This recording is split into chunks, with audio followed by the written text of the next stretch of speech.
Okay, so a very good morning, afternoon, and evening to all of you. I'm Amal Hashmi from Oman, and I'm very delighted to give this talk at the 7th MENA Academy Conference. And I'm very grateful to the organizing committee for giving me this opportunity.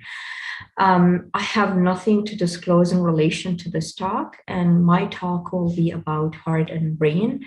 The main focus of this presentation will be the mechanisms of a brain-heart interaction during and after stroke.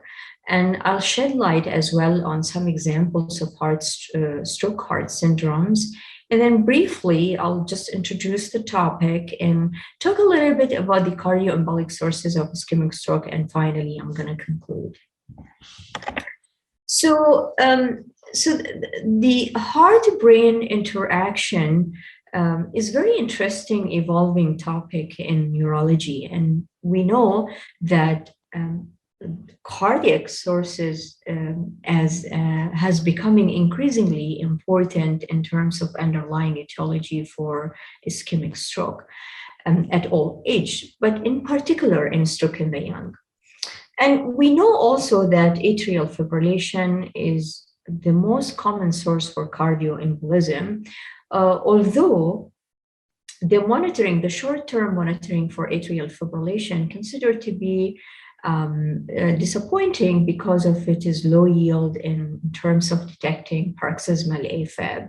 And now we know that there are certain studies that has looked up into prolonged monitoring that expand the monitoring to 6 months and even beyond that in order to detect the possibility of the presence of atrial fibrillation.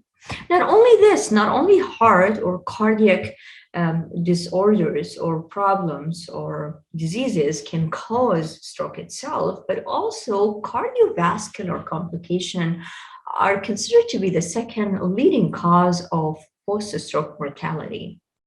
Now, if we flip the coin to the other side, we actually going to have also to speak about how brain can cause heart diseases on the other side. So we know by facts now that both ischemic and hemorrhagic stroke can affect the heart in several ways. As a matter of fact, stroke-induced cardiac damage might lead to fatal or potentially lifelong cardiac problems such as heart failure, neurogenic stress cardiomyopathy, tachycephalic cardiomyopathy, etc. So let's now talk about the mechanism of a brain-heart interaction after stroke and what exactly happens that could lead to this interaction between the heart and brain when stroke happens. There are multiple proposed mechanisms of a brain-heart interaction during and after stroke, and hypothalamic pituitary adrenal axis is considered one of the axes that gets activated during stress time. Of course, stroke is a very stressful situation, and due to the activation of this axis, there's a lot of cascade that can be actually escalated during this time. We're going to go into the depth of that, and of course, catecholamine surge is one of the most popular and the most likely liked underlying mechanism that explore the potential of the interaction between brain and heart during and after a stroke. Additionally, we know that there would be sympathetic and parasympathetic regulation after stroke. And interestingly, the molecule of interleukin-1 is gaining a popular also mechanism in terms of inducing cardiac diseases during the stroke events. So now let's talk in a little bit of details about each of these possibilities or each of these mechanisms.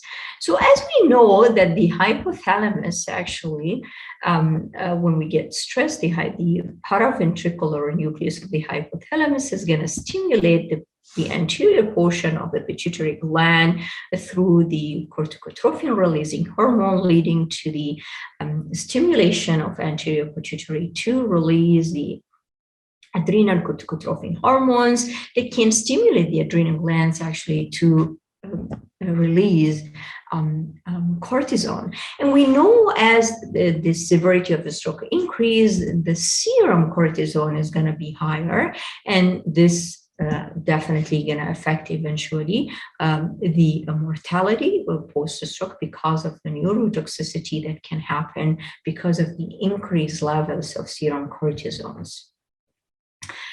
And not only this, but we know that the paraventricular nucleus of the hypothalamus also cause a surge of release of catecholamines. And we know that catecholamines play a great role in terms of the release of this surge during any physical activity or any sort of stress. And it has also a cascade of activity that can affect the brain, affect the heart, during that.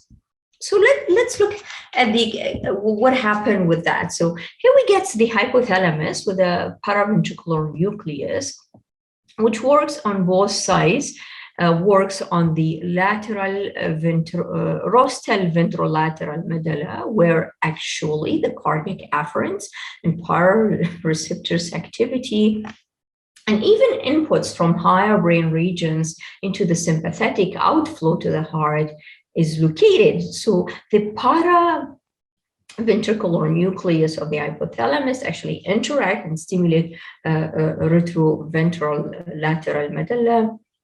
And this stimulation leads to precipitating anarrhythmic episodes. Not only this, but it can cause also cardiac muscles necrosis, leading to hypertrophy and other related cardiac issues.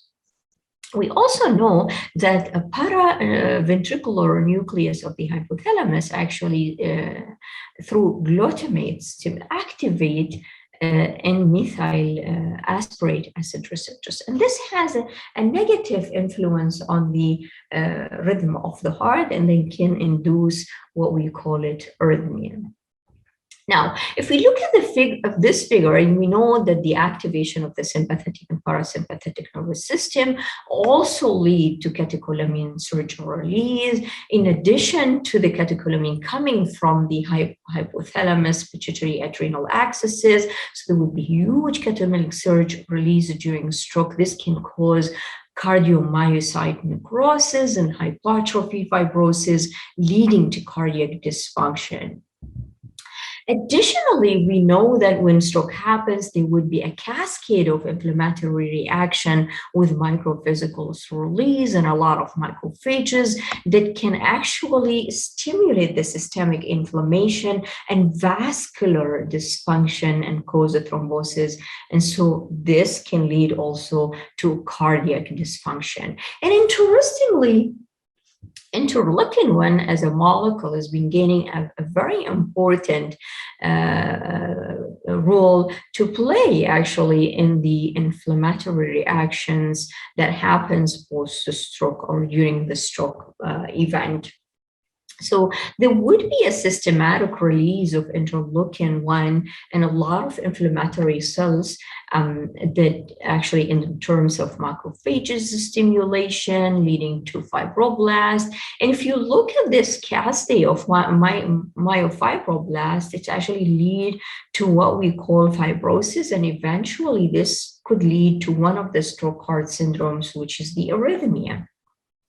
Not only this, but if you look at this inflammatory cells response and its effect on the vessels wall and the endothelial lining dysfunction that can lead to plaque rupture and atherogenesis and endothelial dysfunction, and this can lead as well into acute coronary events. On the other side of this slide, like we mentioned before, there would be a surge of systemic catecholamine release, and this actually catecholamine has a direct myocardial toxicity leading to contractility issues and necrosis and epicardial hemorrhage, and this is also can induce one of the other stroke heart syndrome, which is the arrhythmia. So we get a combination of different stroke heart syndrome in relation to this huge inflammatory cascade that gets activated during stroke, in addition to the surge of the catecholamine release systematically, leading to variety of stroke heart syndrome, as being explained by this diagram.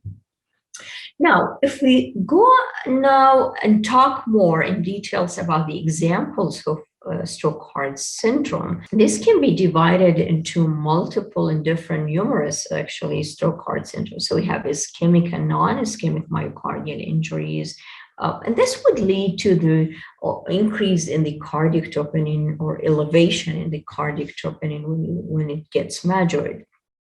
But also acute coronary syndrome has been associated with a stroke.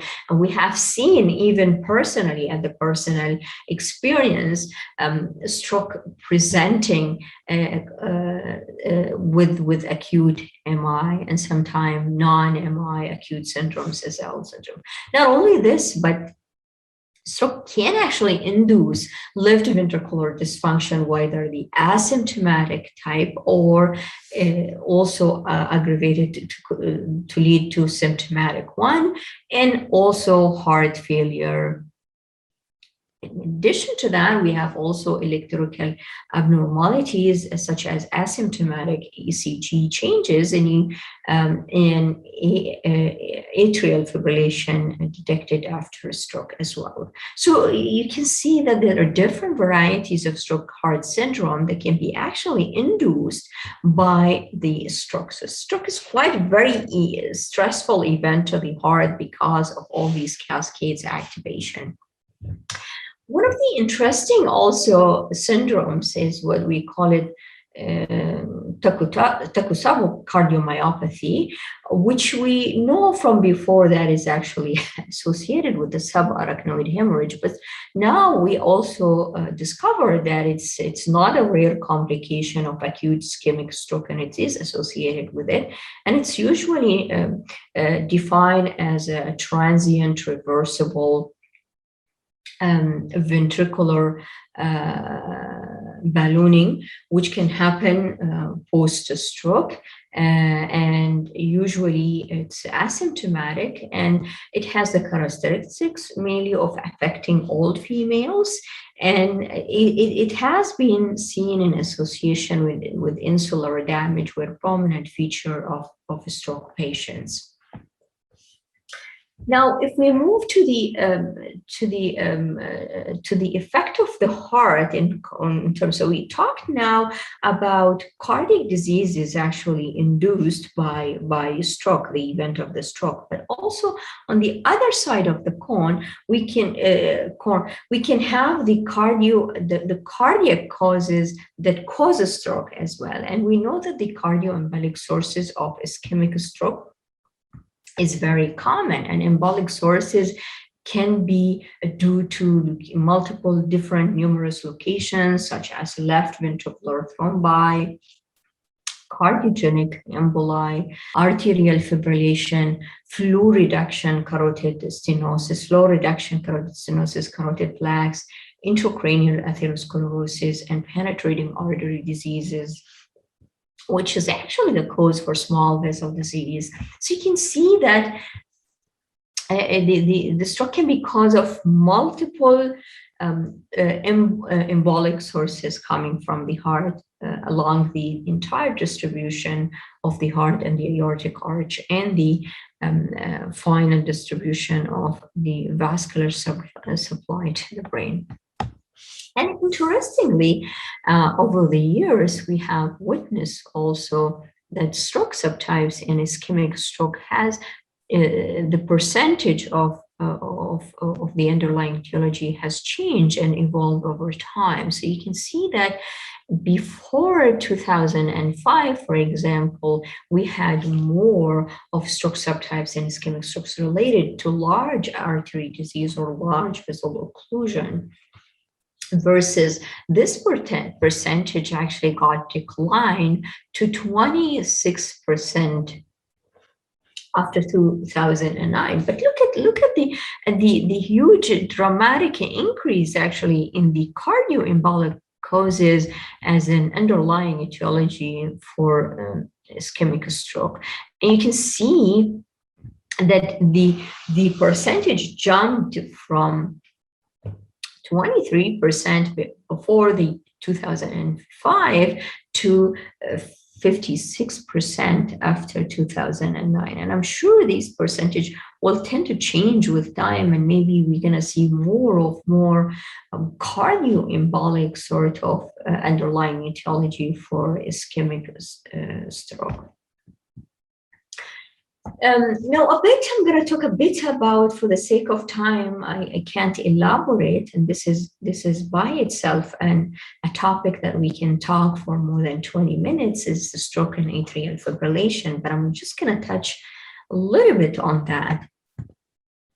And we know that atrial fibrillation and stroke have been, the association between atrial fibrillation and stroke is being published in numerous studies. And as per health criteria, actually, the epidemiological logic explanation in terms of the association between AFib and stroke is that we know that AFib by itself can cause stroke, but also we know that stroke can cause AFib. So, and in addition to that, will make it also complicated that AFib is also associated with other factors that cause stroke, so such as age, for instance.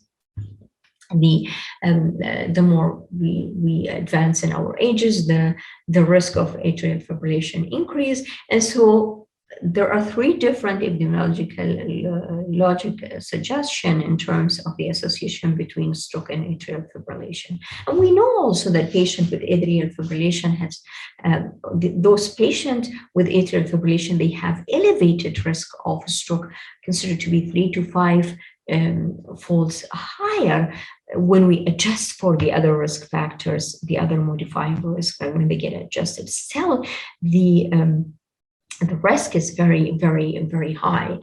And we know as well that necrotic cell death from stroke can activate systemic inflammation. That response that I have just mentioned, we mentioned that there would be an activation of inflammatory cascade and the involvement of interleukin-1, systematic involvement also of interleukin in this inflammatory response play a great role in the origin of atrial fibrillation, and that was explained earlier when we talked about the mechanism in terms of the interaction between heart and the brain. And stroke also affecting cerebral autonomic centers, seen in association with the onset of the new onset of AFib as well, and this has been reported, and you can find that in the literature.